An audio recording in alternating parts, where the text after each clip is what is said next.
Ethiopian Airlines recovers 2 black boxes from the wreckage of Sunday's crash.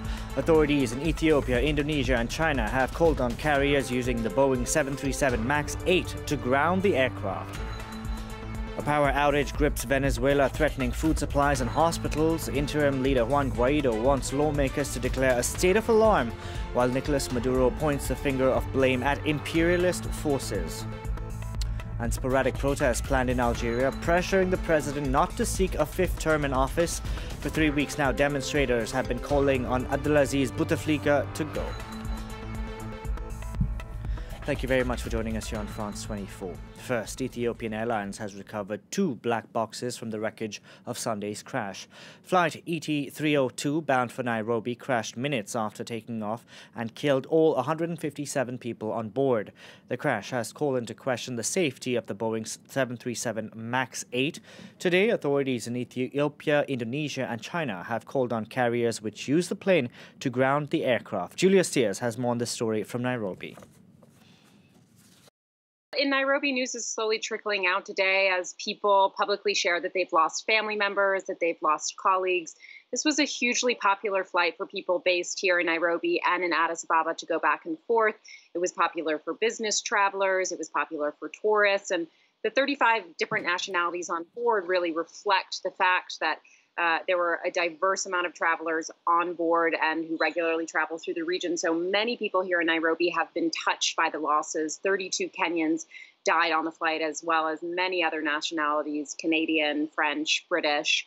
The UN also announced earlier today that they lost at least 19 people who were UN staff members. Some of them said to be heading here to Nairobi for a big UN environmental summit to take place this week. The CEO of Ethiopian Airlines has said they really can't say anything at this point, even though the black boxes have been found, that they have to comply with international regulations, which require an investigation that typically takes several weeks.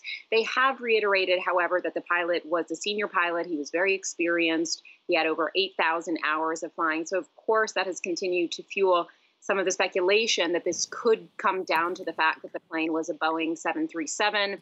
It's the second time a 737 has crashed in the last 5 months. So Ethiopian, along with other international carriers, have taken the step to ground that plane while the investigation takes place.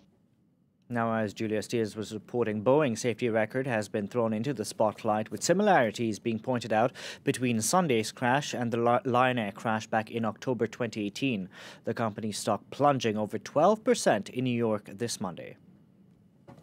All Boeing 737 MAX planes in China and Indonesia grounded until further notice. A blow to the plane maker and to the latest model of the industry's best-selling passenger jet. The Boeing 737 MAX was released in 2017 to compete with an updated version of the Airbus 320. The 737 MAX now makes up nearly a third of Boeing's profit and is set to bring in $30 billion in annual revenue.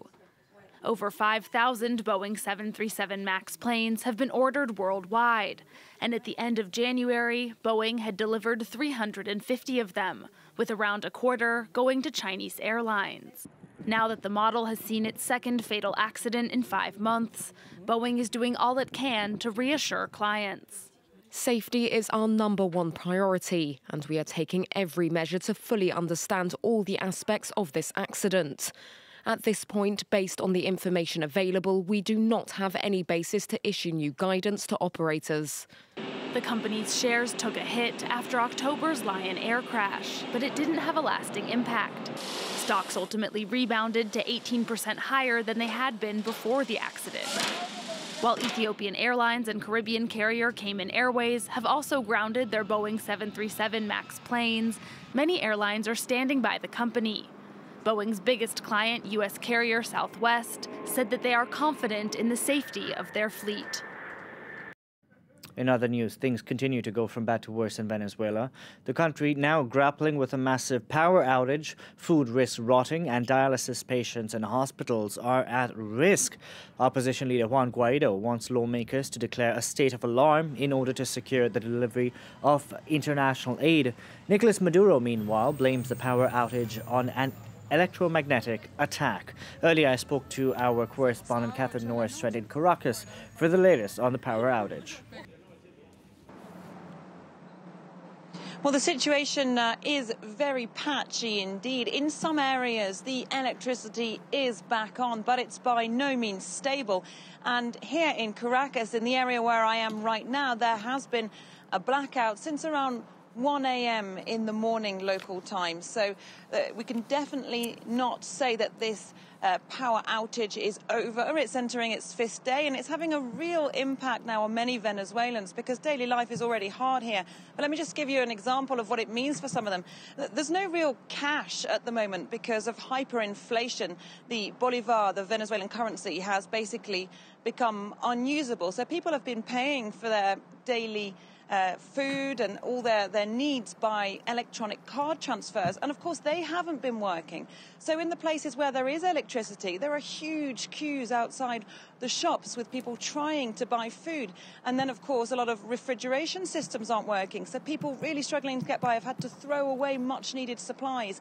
We've heard about old people stuck in apartment buildings, unable to get down onto the streets because elevators aren't working and they can't use the stairs. And then, of course, people in hospitals are very much at risk if they rely on electronic equipment. So even though the government says it is working hard to reconnect the electricity grid and that is working in some places, this is still having a massive impact on Venezuelans. Catherine Norris-Trent reporting there earlier from Caracas. In other news, Hassan Rouhani is in the Iraqi capital this Monday. It's the Iranian president's first official visit to Baghdad since Iranian paramilitary forces helped rid Iraq of the Islamic State group. Rouhani is being accompanied by a high-ranking political and economic delegation during the 3-day trip. Iran is hoping to deepen bilateral ties with Iraq as well as boost trade following the visit. Tunisia's health minister has submitted his resignation to the prime minister, this after public outcry following the deaths of 11 newborns in a state maternity hospital. The babies died last week at a clinic in Tunis. According to a medical association, the sudden deaths could have been caused by a food product turned bad. What happened is a massacre, a catastrophe that's turned into a crime by the state. We're talking about newborns dying here. These are not natural deaths. I think it's a crime linked to injecting bad medication into these infants. Tensions remain high in Algeria following the president's return on Sunday from medical checks in Switzerland.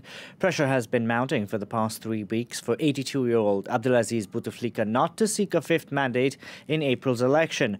This Monday, workers and students are staging scattered walkouts. They are waiting to see if the president and those close to him offer any concessions to protesters. Back in Algeria, President Abdelaziz Bouteflika landed at Boufarik Military Airport late on Sunday, before reportedly heading to his residence in the Algiers suburb of Zeralda. He spent the last 2 weeks in a Swiss hospital, undergoing what the presidency described as routine medical checks. For many Algerians, however, Bouteflika's return is hardly cause for celebration. Thousands of students took to the streets of Algiers for the 3rd weekend in a row, once again protesting against the ailing leader's bid for a 5th term. We don't want a 5th term. We're fed up. Today we came to fight for our rights, our right to education, our right to a better future. We don't want to be left behind. I don't want a 5th term. I want Bouteflika and his mafia to leave. They have to leave this country. Bouteflika also came home on the first day of a general strike, with numerous shops and businesses closed across the country. We're going on strike because we want this regime to change. We'll keep striking for 5 days if we have to. We just can't stand this regime anymore. The wave of protests was triggered by the announcement last month that Bouteflika would seek a 5th term in office. The 82-year-old leader later released a statement saying he would step down early if re-elected, a move that has failed to quell public anger. Many will be watching Algeria's Constitutional Council on Thursday, when it's due to determine the legitimacy of candidates for next month's presidential election.